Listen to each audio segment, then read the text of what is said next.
How to remove your YouTube account on Roblox mobile. Hello guys, in today's video I'm gonna show you how to remove your YouTube account on Roblox mobile. First thing, go to Roblox and here just click these 3 points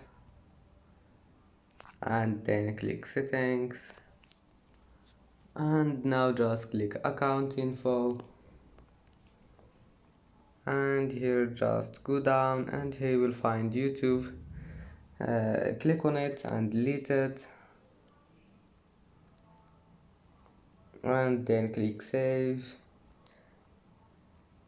And now let's verify. Let's go back and then click account info, and as you see, YouTube account has been deleted. And that's it for today's video. If you like this video, please don't forget like and subscribe, and see you in the next video.